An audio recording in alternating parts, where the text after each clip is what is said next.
Welcome to Homeschool Nolan, here to help you navigate learning in the digital age. It's been a rough year for many in the tech industry with all the recent layoffs. I currently have a few friends of my own who are looking for their next job opportunity. And recently, I talked to one of them about the challenges of staying up to date with the right skills in a fast changing job market. He then asked me, "What do you do to stay up to date with your skills?" That's a good question. I by no means pretend to be on top of all the hottest skills. There's simply too many of them.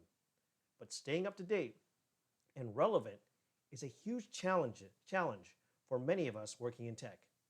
And today, I'd like to share some thoughts on staying up to date based on my over 2 decades of experience working in the tech industry. Now, the first thing you have to remember, though, is that nobody can learn everything. There's simply too many skills, frameworks, programming languages, and technologies out there. What you want to do is equip yourself with the ability to learn new skills very fast. And the best way to do it, in my experience, is to master the fundamentals. Just as a building needs to be built on a solid foundation, your career needs to be built on a solid foundation of fundamental knowledge. So, what are these fundamentals? Well, computer science, in my opinion, still provides a solid foundation if you want a career related to software or computer hardware. That's why, for the past decade, computer science has been one of the most popular majors on college campuses. Now, even though the job market has slowed down right now for computer science majors, computers are definitely here to stay. And arming yourself with a solid background in computer science for the long term should equip you with the ability to pick up new tech skills versus someone who hasn't. But if you want to be more fundamental than that, I recommend you study mathematics. Mathematics is the language of all STEM related fields: science, technology, and engineering.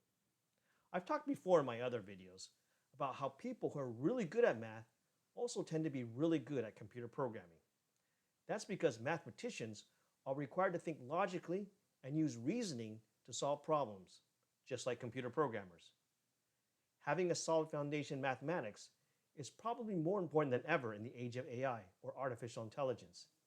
If you want to compete for those higher paying jobs related to AI, you need to have a solid understanding of the mathematics behind it, specifically linear algebra, vector calculus, and statistics, and how they're all used to help machines learn from data and appear intelligent.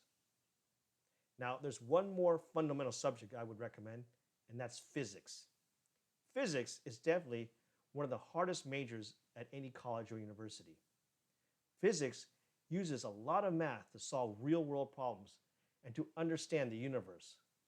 Like a lot of students, I thought I was pretty good at physics in high school until I got to college. As an adult, I still enjoy reading Richard Feynman's famous lectures on physics. Even though I can barely understand half of it, I've found that the process of struggling to understand physics and the mathematical equations that go along with it has sharpened my ability to pick up other tech related subjects. Now, mastering the fundamentals is, of course, an ongoing process. It's not something you can do overnight or learn by just watching an online course. And with that, another piece of advice I have for folks working in the tech industry is to be open to changing jobs frequently to gain new skills. Yes, I said it. Changing jobs frequently can sometimes help your career growth. Now, this may come as a surprise to older workers like myself. When I was younger, I remember one of my first employers at a small company commenting how they saw it as a red flag if they noticed a candidate for a job jumped around from job to job too much on their resume.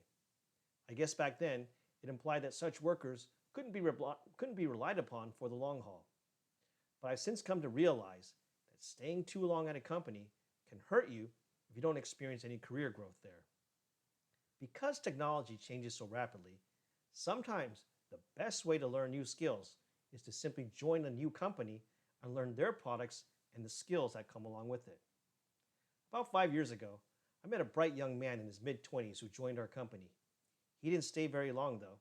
He left after only about 1 year. And since then, he has hopped around and worked at least 4 to 5 different companies. Now, at first, I thought he was hurting his brand by jumping around so much. But today, he's now doing much better than I am. And I've come to realize that by jumping around and working at different tech companies, he was able to gain a lot more skills and experience, which in turn made him much more valuable in the tech job market today.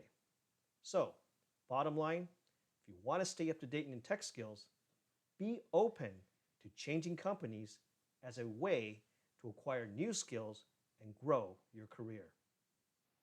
Now, before I conclude, I want to remind everyone that learning is hard, especially when trying to master difficult subjects like vector calculus, compilers, or quantum physics. I sometimes wish that learning such subjects was as easy as downloading a video onto my smartphone.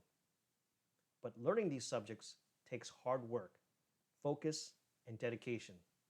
It's important that you don't give up easily, especially in an age when we can easily get distracted by all the other digital content out there. If you can persevere, then you will be better equipped than the competition to learn new skills. And I hope this video has been helpful if you're a tech worker like me trying to stay up to date in a fast-changing industry. Let me know what you think in the comments below. And don't forget to click subscribe for more videos like this one. Thank you for watching. I'll see you next time.